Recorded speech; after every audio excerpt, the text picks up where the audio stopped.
Hello, I'm Min. And I'm Gratia.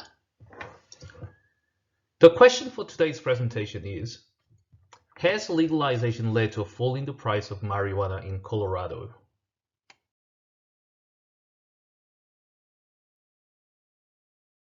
Before we delve into these questions, let us take a look at the news clips. It was planned as a way for a group of Coloradans to celebrate in one place the legalization of recreational marijuana. But now the city has nipped a New Year's Day smokeout in the bud. Fox 31 Denver's Hendrik Sobrani is live tonight getting your questions answered about a dispute that centers on where pot use is permitted and where it's not. Hendrik?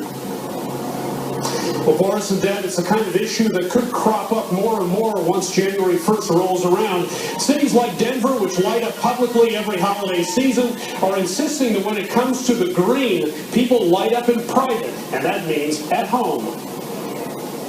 This is the image some people have of Colorado, but the annual 420 smokeout is a rare example of public pot consumption in our state.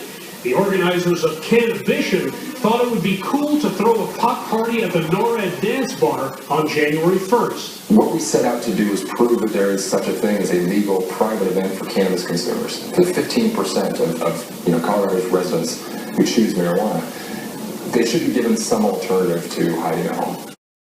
Once conducting further research, after the legalization, Colorado marijuana industry has generated more than $1 billion in annual revenue. Over $67 million in tax have gone to education and also infrastructure funding. Most importantly, the legalization has created 39,000 jobs and also 3,000 businesses since 2014.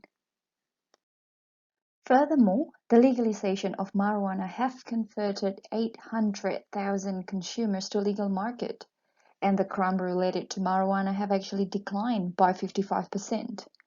Not only Colorado is the first state to legalize marijuana, but Colorado has also become one of the largest cannabis industries in the United States.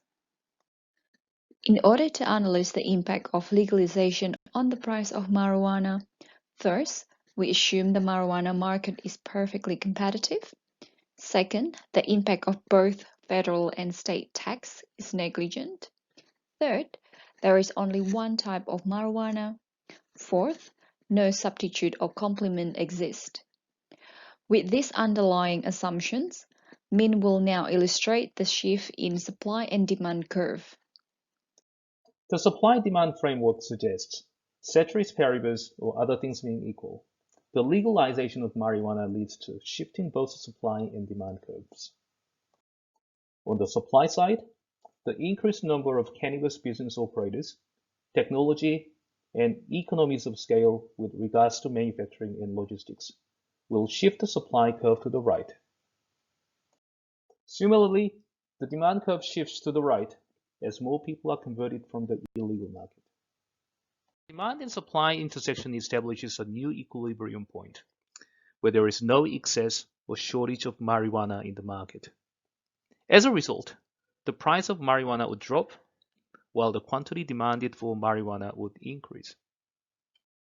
In fact, the supply-demand model is in line with the upward tax revenue trend and the downward price trend of wholesale marijuana in the Colorado state, as you can see on the picture. The supply-demand model would also suggest, other things being equal, the decreased number of operators due to intensifying competition and industry consolidation would shift the supply curve to the left. As a result, the price of marijuana would go up, and the recent price uptrend validates the supply-demand analysis. So has the legalization led to a fall in the marijuana price? Yes, both empirical data and our supply-demand analysis confirm that is to be the case. The Colorado case appears to be successful and are in line with the supply-demand model, as evidenced by the continued upward tax revenue trend, education infrastructure upgrades, and a fall in the marijuana-related crimes. Other things being equal, the shift in both supply and demand curves have led to an increase in the quantity of marijuana and a fall in its price. Supply increase, user migration from the black market, and commoditization drove down the price of marijuana. The fall in the price has also discouraged the small and illegal suppliers from operating in the market, which helped the price of marijuana to rebound after bottoming out. Meanwhile, the Australian federal government opposes the legalization of marijuana, as concern over the minors' easy access to marijuana and side effects remain intact. Despite these normative views, it is likely that Victorian governments will proceed with the legalization process, encouraged by the positive analysis of the Colorado case, and also with Australia Capital Territory, whom recently became the first Australian jurisdiction to legalize in early 2020. Henceforth, we believe it will take more time to fully assess the trade-off between the benefit and side effects.